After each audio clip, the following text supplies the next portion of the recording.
VCA, FET, optical, and tube. These are the 4 types of compressors that exist in the field of audio. Each of them has its own way of working, and believe me, the audio rendering is also very different for each type of compressor. So if you are that type of person that says, I don't give a shit about a compressor I use, they all sound the same, let me tell you that you're wrong. That's what I'm gonna show you in this video. What's up everybody, it's IDs. I hope you're doing great. Today we're gonna talk about compression, and more specifically about the 4 types of compressors that exist on the market today. We will see how they work, how to use them, but also how they sound. I think it's like essential to know how each compressor sounds, because you will make the right choices of compression way more easily. By the way, if you need a quick reminder about the basics of audio compression, you can click on the link right here. Before we start, please make sure you hit the subscribe button and turn on the notification bell so you're the first one to know every time I release new information about music mixing. Let's start with VCA compressors. First of all, you should know that VCA stands for Voltage Controlled Amplifier. Technically, these compressors use a signal control to determine how much compression the tool will exert on the audio signal. So actually, the word amplify is a bit of a tricky one because it's actually a compressor that will use an attenuator to reduce the audio volume once it reaches a certain voltage. This type of compressor generally has all the classic parameters of a basic digital compressor, such as threshold, ratio, attack, release, makeup gain, and sometimes a knee. So they are quite intuitive. If you have the basics of audio compression, you will be able to handle this type of compressor easily. In terms of audio, these compressors are often very appreciated for their precision, stability, and reliability. Unlike other types of compressors, the compression provided by VCAs is often very predictable. And this is exactly why VCA compressors are often used by master engineers or on mix buses, because when used in the right way, they add punch and energy to mixes in a very transparent way and without coloring the signal. If you want to use a VCA compressor on the mix bus of your next project, I advise you to target a gain reduction of about 1 to 3 dB, not more than that, because in this kind of mix situation, VCA compressors are always more powerful when used in a subtle way. The 2 most famous VCA compressors are the SSL bus compressor and the API 2500. And good news, digital emulations of both units are available on the market. I put the links in the description. Let's listen to an audio example on a whole mix. By the way, you can take inspiration from the parameter values I use. It will certainly give you a good starting point.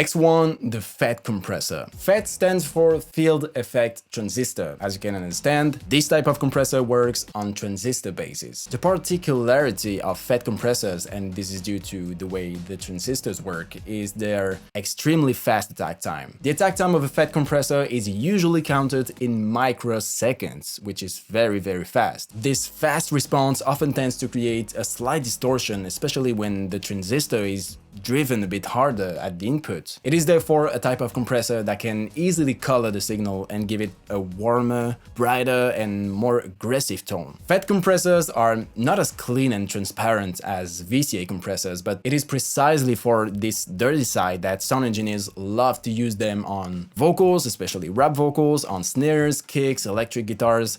Actually, everything that needs more character. The most famous FET compressor is without a doubt the 1176 from Universal Audio. Since its introduction in the 60s, this legendary compressor has never lost its success and is still appreciated for its special character, presence, and brightness.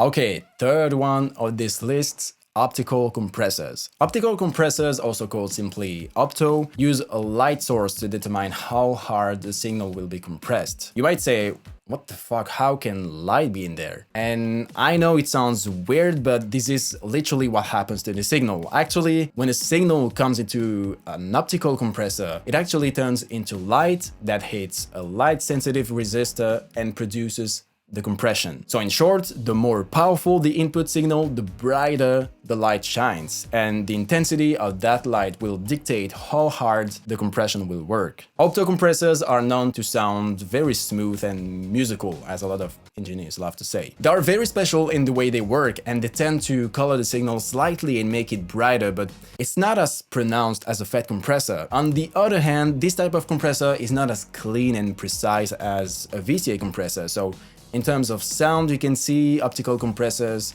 as a tool between a FET and a VCA compressor, but still very smooth on gain reduction. I personally like to use this type of compressor at the end of my vocal chain to smooth out all the processing and give it a touch of boost and power. The most famous hardware optical compressor is the Teletronics LA2A, and the best emulation, in my opinion, comes from Universal Audio.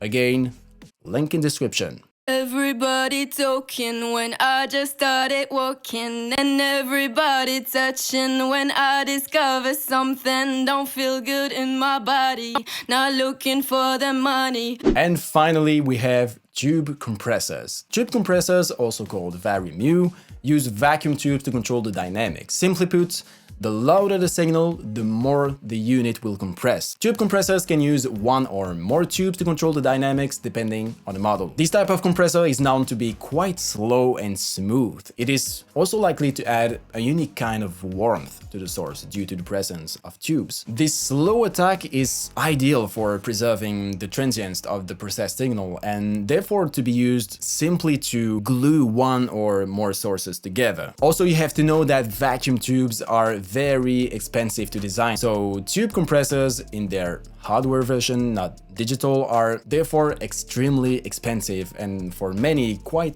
hard to find. This is the case, for example, with the leading tube compressor, which is the Fairchild 670. It is probably the most expensive hardware compressor on the market today. Let's have a listen to how tube compressors work.